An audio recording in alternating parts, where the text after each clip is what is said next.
बिस्मिल्लाहिर्रहमानिर्रहीम। अस्सलाम वालेकुम दोस्तों, क्या हाल है आप सबका। मैं उम्मीद करता हूँ कि आप सब खैरियत से होंगे। मेरा नाम फहद है और मैं आपको अपने चैनल इजी ट्यूटोरियल्स में खुशामदीद कहता हूँ।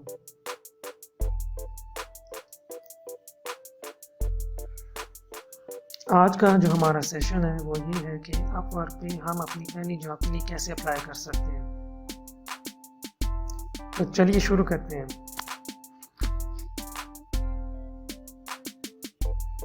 सबसे पहले आपने अपने अपवर्क अकाउंट पे लॉगिन हो जाना है। जब आप अपने अपवर्क अकाउंट पे लॉगिन होंगे तो आपने अपने माय कैटेगरीज में जाना है। मेरी कैटेगरीज डिफरेंट होंगी, आपकी कैटेगरीज डेफिनेटली डिफरेंट होंगी। मैं यहाँ पे जाता हूँ डाटा एंट्री वाली कैटेगरीज पे। मैंने यहाँ पे क्लिक किया।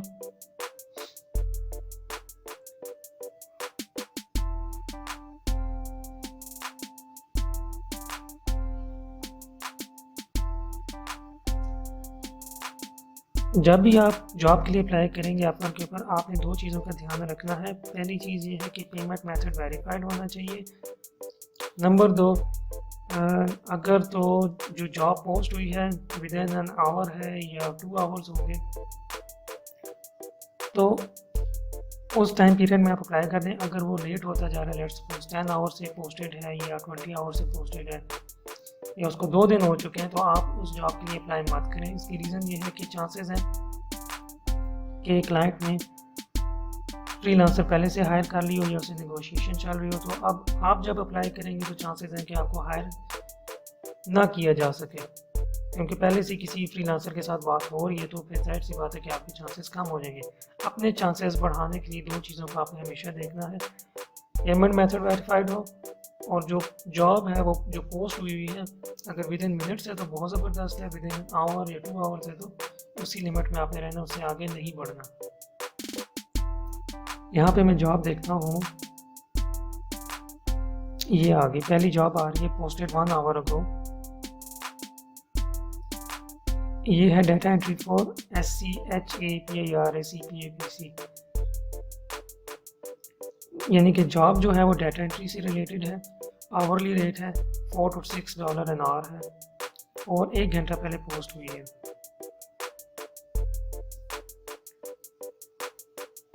इससे नीचे भी एक जॉब आ रही थी, वो डिफरेंट है लेकिन उसकी तरफ हम नहीं जाएंगे क्योंकि उसका पेमेंट मेथड वेरीफाइड नहीं है।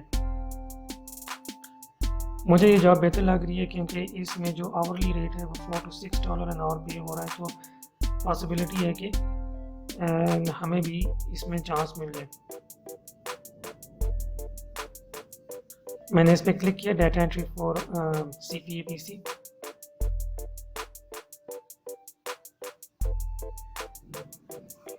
सबसे पहले चीज़, जब भी आपने जॉब पोस्टिंग ओपन करनी है, जब भी जिस क्लाइंट ने जॉब पोस्ट की है, आपने उस जॉब डिस्क्रिप्शन को थॉरली रीड करना है।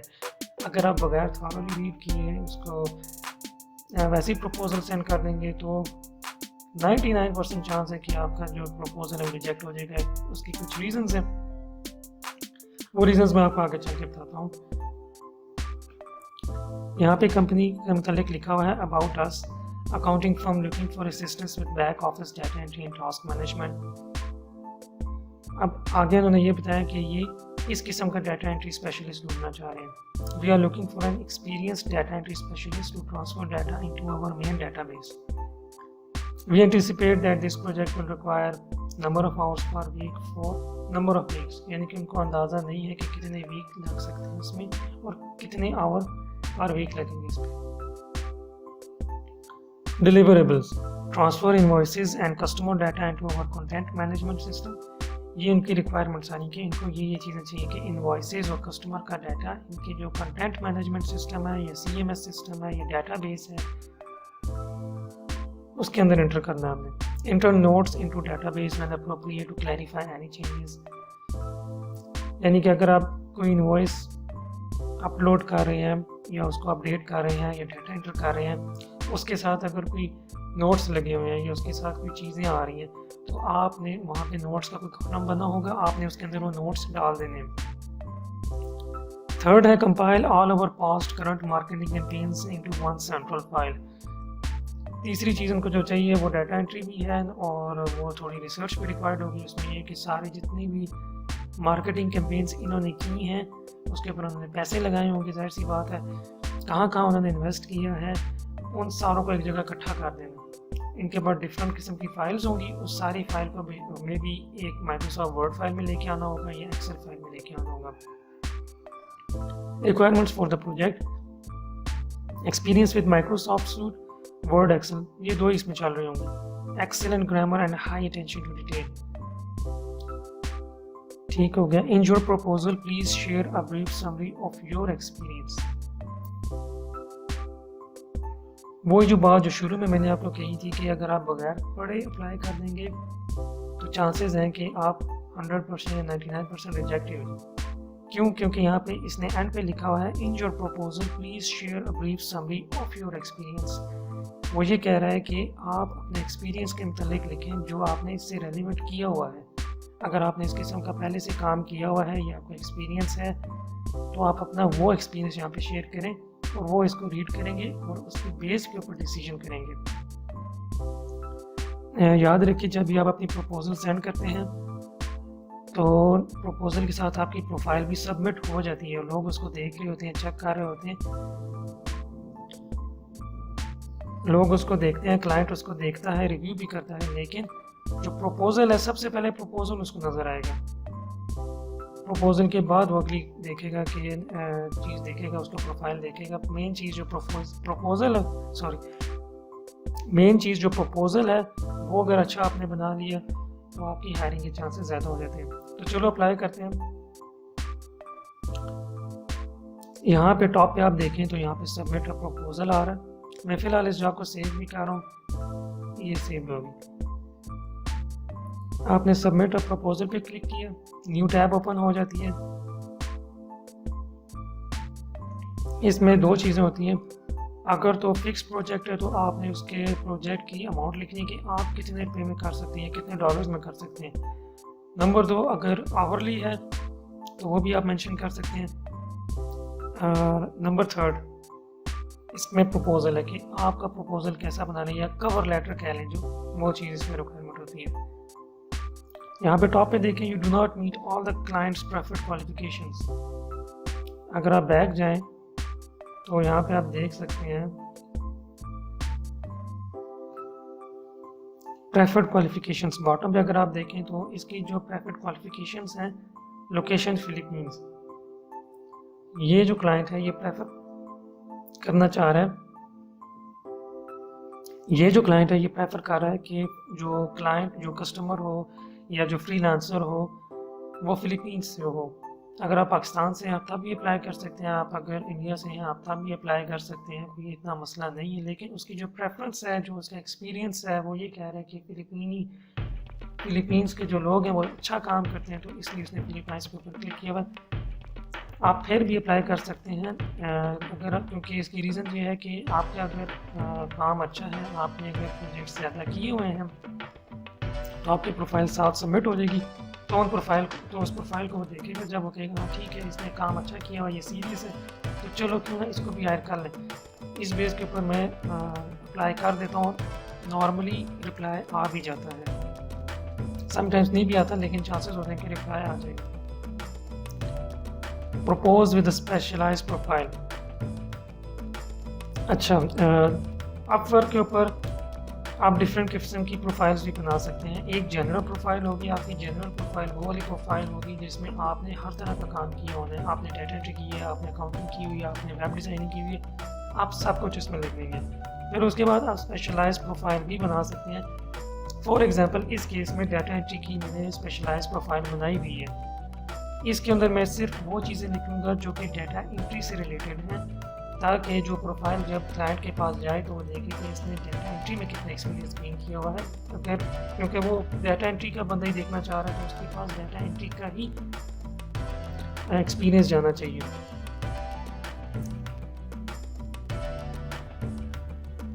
यहाँ पे जॉब डिटेल्स आ रही होंगी। एक्सपर्ट लेवल चाहिए उसको, जो आवरली रेट वो देने के लिए राज़ी है, $4 to $6 एन आवर है, 30 आवर्स पर वीक है। जो उसका एस्टीमेट है उसको अभी कंफर्म नहीं है, जैसे कि उसने लिखा हुआ है यहाँ पे that this project will require numbers of hours per week for number of weeks. उसको आइडिया नहीं है, लेकिन उसने एक एस्टिमेट यहाँ पे दिया हुआ है कि 30+ आवर्स लगेंगे, मोर देन 6 मंथ्स लगेगा।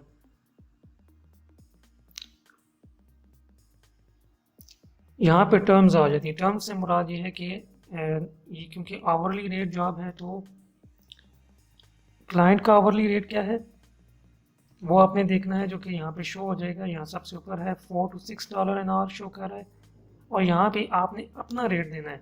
एक आपका रेट प्रोफाइल वाला आ रहा होगा जो आपने सेट किया हुआ है, मैंने $3 एन आवर पे सेट किया हुआ है, और एक यहाँ पे अपवर्क आपको गाइड करेगा कि क्लाइंट का जो बजट है वो $4 to $6 एन आवर जा रहा है, यानी कि वो $4 से $6 पर आवर दे सकते हैं।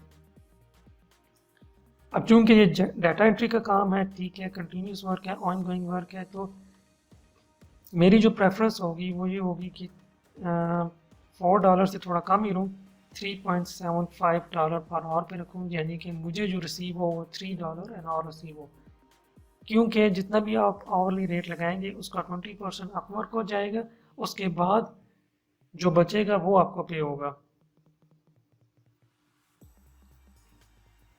ये एडिशनल डिटेल्स आ गई, ये बॉटम पे एडिशनल डिटेल्स आ जाती हैं। एडिशनल डिटेल्स में मेन चीज़ जो है वो कवर लेटर ही है। मैं यहाँ पे कवर लेटर टाइप करता हूँ, मैं लिखता हूँ जी, hi my name is Fahad Iqbal and I have the relevant experience to work on this kind of project. I have worked on more than 30 projects that involved data entry,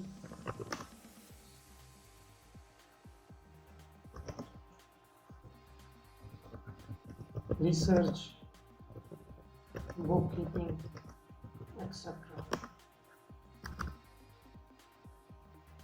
अगर तो आपका experience नहीं है तो आप अपना ऑफलाइन वर्ल्ड का भी एक्सपीरियंस लिख सकते हैं कि आपने कहाँ कहाँ पे जॉब की हुई है। सपोज आपके दोनों एक्सपीरियंसेस नहीं है, आपका अपवर्क का एक्सपीरियंस भी नहीं है और आपका प्रोफेशनल एक्सपीरियंस भी नहीं है, आप एज अ स्टूडेंट काम कर रहे हो, आप अभी स्टूडेंट हो, आपने अभी कोई जॉब शुरू नहीं की, तो आप यहाँ पे लिख सकते हो कि आपने कौन से प्रोजेक्ट पे जो असाइनमेंट्स मिली हैं उन पे काम किया हुआ है, कौन सी रिसर्च की हुई है। ठीक हो गया। अगर वो भी नहीं लिख सकते आप कहते हैं नहीं यार ये तो मेरे पास कोई रिसर्च भी नहीं है, मैंने कोई इस तरह की असाइनमेंट भी नहीं की हुई, तो आप उसको कन्विंस कर सकते हो जो क्लाइंट है। आप ये उससे लिख सकते हो कि मेरे पास स्किल सेट है, मैं ये काम कर सकता हूँ और मैं हर उस रेट पे काम करूँगा जिस पे आप राज़ी हो जाते हैं। फॉर एग्जांपल अगर तो आप $3 एन आवर पे राज़ी हैं तो मैं वो भी काम करने के लिए तैयार हूँ। अगर आप चाहते हैं कि फिक्स प्राइस हो जाए और $10 में भी मैं कर सकता हूँ तो मैं हाजिर हूँ, मैं मल्टीपल रिविजन्स दे सकता हूँ आपको। कहने का मकसद ये है कि अगर आपके पास कुछ नहीं है तो आपने उसको कन्विंस करना है, कन्विंस करके फिर आपने उसको कवर लेटर सेंड करना है। कन्विंस करके आपने उसको कन्विंस करके फिर आपने कवर लेटर उसको सेंड करना है। मेन चीज़ इसकी रीज़न ये है कि क्लाइंट ये देखना चाहता है कि आप काम कर सकते हैं कि नहीं कर सकते। उसने आपको ज़िंदगी में कभी नहीं देखा, ना आपने उसको कभी देखा, और चांसेस हैं कि ना आपकी कभी से मुलाकात ही नहीं होगी। सिर्फ आपके पास एक कवर लेटर है और कवर लेटर आपने ठीक बनाना है, टू द पॉइंट बनाना है। फॉर्मल कवर लेटर भी आप बना सकते हैं और इनफॉर्मल कवर लेटर भी बना सकते हैं। मैं दोनों तरह चलाता हूँ, फॉर्मल भी और इनफॉर्मल भी। इसके ऊपर एक डिटेल वीडियो में बाद में बनाऊंगा और इसमें मैं आपको गाइड ज़रूर करूँगा कि कवर लेटर कैसे डिज़ाइन करना है अपवर्क के लिए। अब हालांकि कवर लेटर का लोगों का आइडिया होता है लेकिन अपवर्क पे थोड़ा सा डिफरेंट हो जाता है, और कौन से ऐसे वर्ड्स हैं कि अगर आप वो यूज़ करेंगे तो आपके हायर होने के चांसेस हैं तो नहीं। और मैं आपको अप्लाई करके भी दिखाऊंगा कि अगर ये वर्ड्स मैंने यूज़ किए तो इसका रिप्लाई आया भी है कि नहीं आया, और डेफिनेटली उसका रिप्लाई आ जाता है। चलिए बात तो लंबी होगी, लेकिन मैंने यहाँ पे लिखा कि मैं आपके लिए काम कर सकता हूँ, मेरा ये एक्सपीरियंस है। मैंने लिखा thank you, I am waiting for your positive reply, Fahad Iqbal. यहाँ पे आप बॉटम पे आके आपने सबमिट अ प्रपोजल कर देना है। मैं यहाँ पे क्लिक करूँगा तो मेरा प्रपोजल सबमिट हो जाएगा। मैं इस वक्त अभी सबमिट नहीं कर रहा, उसकी रीज़न ये है कि मेरे ऑलरेडी 2 प्रोजेक्ट्स चल रहे हैं, तो मैं थर्ड प्रोजेक्ट नहीं उठा सकता क्योंकि मेरी फुल डे जॉब भी है। उसके बाद फिर 2 प्रोजेक्ट्स भी काम करना होता है, घर वालों को भी देखना होता है। तो अगर ये सबमिट कर भी देता हूँ और अगर वो मुझे हायर कर लेता है, इन्विटेशन आ जाती है, तो मेरे लिए शर्मिंदगी हो जाएगी, मेरे लिए मुश्किल हो जाएगी। कहने का मकसद यह है कि जो लास्ट पॉइंट है, आपने प्रपोजल को सबमिट कर देना और फिर वेट करना है कि क्लाइंट कब रिव्यू करेगा और कब आपको इन्विटेशन आती है इंटरव्यू के लिए। तो चलें जल्दी से रिव्यू कर लेते हैं कि आज हमने क्या सीखा है। आपने जब भी जॉब के लिए अप्लाई करना है, आपने 2 चीज़ों को ध्यान में रखना है, बल्कि 3 चीज़ों को ध्यान में रखना है। पहली चीज़, हमेशा पेमेंट मेथड वेरीफाइड होना चाहिए। क्लाइंट ने जो जॉब पोस्ट की है वो विदिन एन आवर हो या 2 आवर हो जाए मैक्सिमम। अगर इससे ज़्यादा डिले हो रहा है तो आप कोशिश करें उस पर अप्लाई मत करें। उसकी रीज़न ये है कि बहुत सारे लोगों ने पहले से अप्लाई करना शुरू कर दिया होता है उस पर, क्योंकि अगर आप विदिन 2 आवर्स के बाद देखेंगे या 3 आवर्स वाली पे देखेंगे, उसमें 50+ प्रपोजल जा रहे होते हैं। 50+ से मुराद ये है कि 100 भी हो सकते हैं, 200 लोगों ने भी अप्लाई किया हुआ है या 300 लोगों ने भी अप्लाई किया हुआ है। और मे भी क्लाइंट ने किसी फ्रीलांसर से पहले बातचीत शुरू कर दी हो और वो उसको ऑलमोस्ट फाइनल डिसीजन पे हो कि मैंने इसको हायर करना है, और उस वक्त अगर आप अप्लाई करेंगे जब 300 लोगों ने अप्लाई कर दिया है, इवन कि आपका प्रपोजल अच्छा है, चांसेस हैं कि आप हायर नहीं होंगे क्योंकि आप 300 नंबर पे होंगे, आप पहले या दूसरे पे नहीं होंगे। प्रेफरेंस ये देनी है कि जॉब फ़ौरन पोस्ट हुई तो आपने फ़ौरन उसके ऊपर कवर लेटर बना के सेंड कर देना ताकि आपके हायरिंग के चांसेस ज़्यादा हो जाएं। और उसकी एक बड़ी वजह ये भी है कि क्लाइंट उस वक्त एक्टिव होता है, उसके पास प्रपोजल शो हो रहे होते हैं और वो अगर एक नज़र देख भी लेता है तो उसको आइडिया हो जाता है कि ये बंदा मेरे काम का है भी है कि नहीं काम। और थर्ड जो है वो है कि कवर लेटर आपने बना के भेजना है। अगर आपको कवर लेटर का कोई आइडिया नहीं तो पहली चीज़ ये है कि आप गूगल पे सर्च करें, थोड़ा उसके मुताबिक रीड करें। इन फ्यूचर में इसके ऊपर एक वीडियो भी बनाऊंगा कंप्लीट कि आपने कवर लेटर कैसे लिखना है और कौन से वर्ड्स आप यूज़ कर सकते हैं कि जिससे आपके हायरिंग के चांसेस ज़्यादा हो जाते हैं। आई होप कि आज की वीडियो आपको पसंद आई होगी। अपना बहुत सारा ख्याल रखिएगा। अल्लाह हाफिज़।